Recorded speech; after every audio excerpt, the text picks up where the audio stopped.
ਸਤਿ ਸ਼੍ਰੀ ਅਕਾਲ। दैनिक सवेरा ਤੁਹਾਡਾ ਸਵਾਗਤ ਹੈ ਤੇ ਮੈਂ ਹਰਮਨ। दो मीटिंगां तो बाद तीजी बैठक दे विच करनाल प्रशासन अते किसानां विचकार सहमति बन गई है। किसानां वल्लों इस मीटिंग च करनाल च होए लाठी चार्ज च जिस व्यक्ति की मौत हुई है उसके परिवार नूं मुआवजा मिले, परिवार नूं सरकारी नौकरी दित्ती जावे, जिस नूं लैके जिला प्रशासन ने सहमति जताई है ते कहा है कि परिवार के 2 बंदियां नूं 1 हफ्ते के अंदर सरकारी नौकरी दित्ती जावेगी। इस दे नाल ही दस दईए कि सब तो वड्डा मुद्दा लाठी चार्ज का हुक्म देने वाले अधिकारी आयुष गोयल खिलाफ न्यायिक जांच बिठाई जावेगी अते जांच समय दौरान वो 1 महीने की छुट्टी ते रहणगे। जांच रिपोर्ट तो बाद कोई वड्डा एक्शन लिया जाएगा। किसानां दी मंग सी कि किसानां ते लाठी चार्ज का हुक्म देने वाले SDM नूं सस्पेंड किया जाए, उसका इस तरीके नाल हल कढ़िया गया। फिलहाल आयुष गोयल खिलाफ जांच की जाएगी। जांच विच जो रिपोर्ट सामने आएगी उसके आधार पर ही एक्शन लिया जाएगा। संयुक्त किसान मोर्चे वालों कल चंडीगढ़ विखे एक वड्डा ऐलान किया गया है। उन्होंने कहा है कि चोणां दे रस्मी ऐलान तो पहला चोण प्रचार करने वाली पार्टी किसान विरोधी होगी। दरअसल संयुक्त किसान मोर्चे वालों पंजाब दीआं सियासी पार्टियां दी मीटिंग सद्दी गई सी, जिस तो बाद 32 किसान जथेबंदियां दे आगुआं वालों प्रेस कॉन्फ्रेंस दौरान बलबीर सिंह राजेवाल ने कहा है कि जदों तक चोणां दा रस्मी तौर पर ऐलान नहीं हो जाता उदों तक चोण प्रचार जां रैलियां ना कीतियां जाण। उन्होंने कहा है कि सूबे विच शांति बनाए रखने लई फिलहाल चोण प्रचार बंद होना लाजमी है।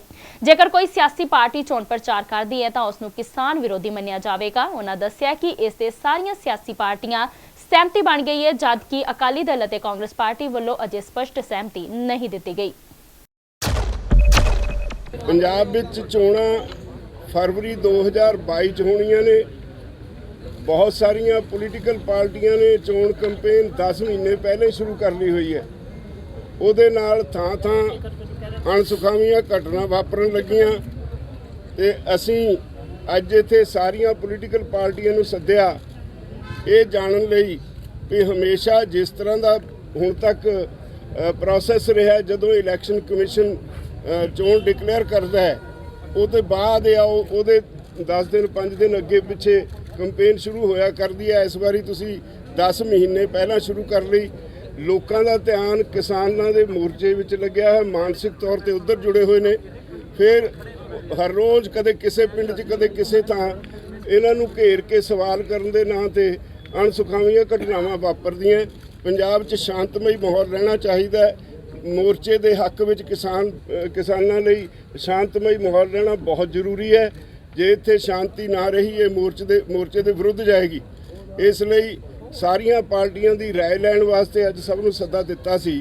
सिर्फ कांग्रेस अते श्रोमणी अकाली दल 2 पार्टियां ने क्लीयर राय नहीं दी। वो ये कह के गए भी असीं अपनी लीडरशिप नाल गल करांगे।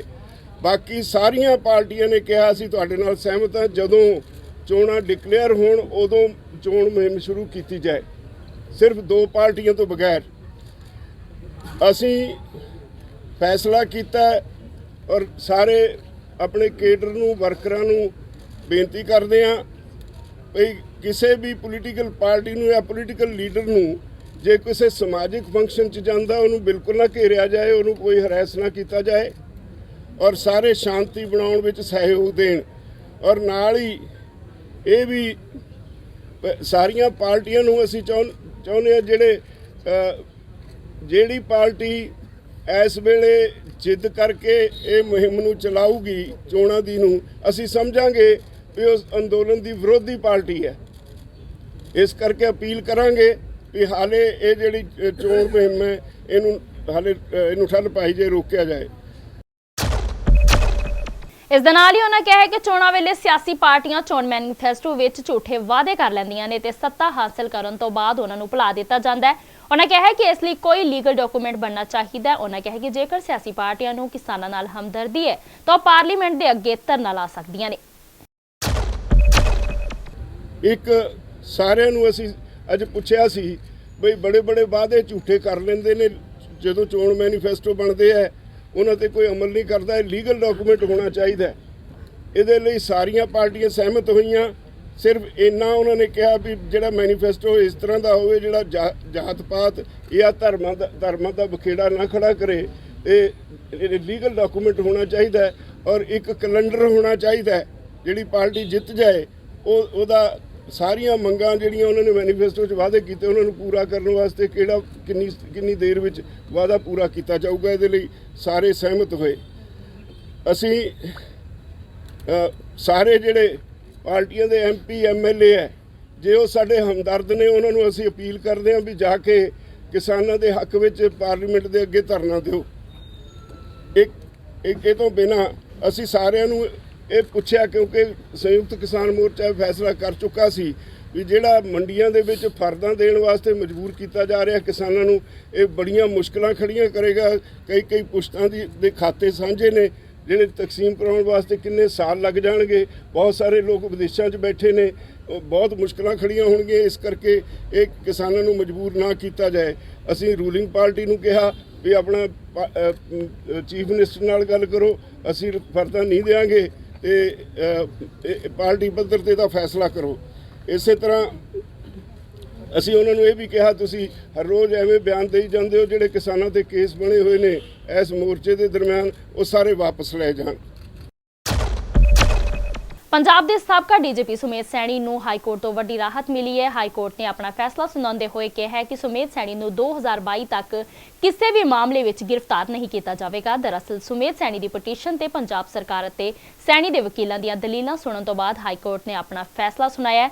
ਦੱਸਦੀ ਕਿ 11 ਅਕਤੂਬਰ 2018 ਨੂੰ ਸੈਣੀ ਦੀ ਪਟੀਸ਼ਨ ਤੇ ਸੁਣਵਾਈ ਕਰਦੇ ਹੋਏ ਹਾਈ ਕੋਰਟ ਨੇ ਕਿਹਾ ਸੀ ਕਿ ਜੇਕਰ ਡਾਇਰੈਕਟਰ ਵਿਜੀਲੈਂਸ IG ਅਤੇ DGP ਦੇ ਅਹੁਦੇ ਤੇ ਰਹਿੰਦੇ ਹੋਏ ਜੇਕਰ ਉਹਨਾਂ ਦੇ ਵਿਰੁੱਧ ਕੋਈ ਕੇਸ ਦਰਜ ਕੀਤਾ ਜਾਂਦਾ ਹੈ ਤਾਂ ਕਾਰਵਾਈ ਕਰਨ ਤੋਂ ਪਹਿਲਾਂ ਉਹਨਾਂ ਨੂੰ 7 ਦਿਨਾਂ ਦਾ ਨੋਟਿਸ ਦੇਣ ਦਾ ਆਦੇਸ਼ ਦਿੱਤਾ ਗਿਆ ਸੀ। ਇਸ ਤੋਂ ਬਾਅਦ ਸੈਣੀ ਨੇ ਹਾਈ ਕੋਰਟ ਵਿੱਚ ਪਟੀਸ਼ਨ ਦਾਇਰ ਕਰਦਿਆਂ ਕਿਹਾ ਸੀ ਕਿ ਪੰਜਾਬ ਸਰਕਾਰ ਸ਼ੁਰੂ ਤੋਂ ਹੀ ਉਸ ਨੂੰ ਰੰਜਿਸ਼ ਦੇ ਤਹਿਤ ਕਿਸੇ ਨਾ ਕਿਸੇ ਮਾਮਲੇ ਵਿੱਚ ਫਸਾਉਣਾ ਚਾਹੁੰਦੀ ਹੈ। ਸਰਕਾਰ ਨੇ ਉਸ ਨੂੰ 1991 ਵਿੱਚ ਬਲਵੰਤ ਸਿੰਘ ਮੁਲਤਾਨੀ ਕੇਸ ਵਿੱਚ ਸਿਰਫ ਇਸ ਲਈ ਫਸਾਇਆ ਸੀ ਕਿਉਂਕਿ ਉਸ ਸਮੇਂ ਚੰਡੀਗੜ੍ਹ ਦੇ SSP ਸੀ। ਸ਼੍ਰੋਮਣੀ ਅਕਾਲੀ ਦਲ ਯੂਨਾਈਟਿਡ ਦੇ ਪ੍ਰਧਾਨ ਸੁਖਦੇਵ ਸਿੰਘ ਢੀਂਡਸਾ, ਰਣਜੀਤ ਸਿੰਘ ਬ੍ਰਹਮਪੁਰਾ ਅਤੇ ਪਰਮਿੰਦਰ ਸਿੰਘ ਢੀਂਡਸਾ ਨੇ ਸਿਆਸੀ ਪਾਰਟੀਆਂ ਨਾਲ ਕਿਸਾਨ ਜਥੇਬੰਦੀਆਂ ਵੱਲੋਂ ਬੁਲਾਈ ਮੀਟਿੰਗ ਵਿੱਚ ਸ਼ਿਰਕਤ ਕੀਤੀ। ਮੀਟਿੰਗ ਬਾਰੇ ਜਾਣਕਾਰੀ ਦਿੰਦਿਆਂ ਸੁਖਦੇਵ ਸਿੰਘ ਢੀਂਡਸਾ ਨੇ ਕਿਹਾ ਹੈ ਕਿ ਕਿਸਾਨਾਂ ਨਾਲ ਮੀਟਿੰਗ ਬਹੁਤ ਸਕਾਰਾਤਮਕ ਰਹੀ। ਢੀਂਡਸਾ ਨੇ ਕਿਹਾ ਹੈ ਕਿ ਸ਼੍ਰੋਮਣੀ ਅਕਾਲੀ ਦਲ ਯੂਨਾਈਟਿਡ ਸ਼ੁਰੂ ਤੋਂ ਹੀ ਕਿਸਾਨਾਂ ਨਾਲ ਮੋਢੇ ਨਾਲ ਮੋਢਾ ਜੋੜ ਕੇ ਖੜਾ ਹੈ ਤੇ ਭਵਿੱਖ ਵਿੱਚ ਵੀ ਉਹਨਾਂ ਵੱਲੋਂ ਤਿਆਰ ਕੀਤੇ ਗਏ ਹਰ ਪ੍ਰੋਗਰਾਮ ਵਿੱਚ ਹਿੱਸਾ ਲੈਂਦਾ ਰਹੇਗਾ। ਇਸ ਮੌਕੇ ਪੱਤਰਕਾਰਾਂ ਨਾਲ ਗੱਲਬਾਤ ਕਰਦਿਆਂ ਢੀਂਡਸਾ ਨੇ ਕਿਹਾ ਹੈ ਕਿ ਕਿਸਾਨ ਸੰਗਠਨ ਜੋ ਵੀ ਫੈਸਲਾ ਲਵੇਗਾ ਸਾਡੀ ਪਾਰਟੀ ਇਸ ਦਾ ਸਮਰਥਨ ਕਰੇਗੀ। ਉਹਨਾਂ ਕਿਹਾ ਹੈ ਕਿ ਪਾਰਟੀ ਨੂੰ ਵਿਧਾਨ ਸਭਾ ਚੋਣਾਂ ਤੋਂ ਜ਼ਰੂਰੀ ਖੇਤੀ ਕਾਨੂੰਨਾਂ ਨੂੰ ਰੱਦ ਕਰਵਾਉਣਾ ਹੈ। ਰਾਜੇਵਾਲ ਸਾਹਿਬ ਨੇ ਕਿਹਾ ਕਿ ਕੋਈ ਪ੍ਰੋਜੈਕਟ ਕਰ ਰਹੇ ਸੀਗੇ, ਉਹਨਾਂ ਕਿਹਾ ਸੀ ਕਿਉਂਕਿ ਹਾਲਾਤ ਪੰਜਾਬ ਦੇ ਮਾੜੇ ਹੁੰਦੇ ਜਾ ਰਹੇ ਸੀਗੇ, ਅਸੀਂ ਕਿਹਾ ਵੀ ਐਸੇ ਹਾਲਾਤ ਨਾ ਹੋ ਜਾਣ, ਇਸ ਕਰਕੇ ਸਾਡੀਆਂ ਪਾਰਟੀਆਂ ਨੂੰ ਬੁਲਾਇਆ, ਸੁਜੈਸ਼ਨਾਂ ਲਈਆਂ, ਤੁਸੀਂ ਆਪਣੀ ਸੁਜੈਸ਼ਨ ਦੇ ਦਿਓ। ਕੀ ਸੁਜੈਸ਼ਨ ਤੁਸੀਂ ਦੇ ਕੇ ਆਏ ਹੋ ਕਿ ਪਾਰਟੀ ਦੇ ਪ੍ਰੋਗਰਾਮ ਹੈਗੇ ਨੇ ਜਿਹੜੇ ਹੋਣੇ ਚਾਹੀਦੇ ਨੇ ਜਾਂ ਨਹੀਂ ਹੋਣੇ? ਅਸੀਂ ਇਹ ਕਿਹਾ ਵੀ ਸਭ ਤੋਂ ਪਹਿਲਾਂ ਜੋ ਹੈ ਉਹ ਹੈ ਕਿਸਾਨਾਂ ਦਾ ਮੁੱਦੇ, ਜਿੰਨੀ ਦੇਰ ਕਿਸਾਨੀ ਮੁੱਦੇ ਹੱਲ ਨਹੀਂ ਹੁੰਦੇ ਉਦੋਂ ਸਭ ਗੱਲਾਂ ਹੇਠਾਂ ਨੇ।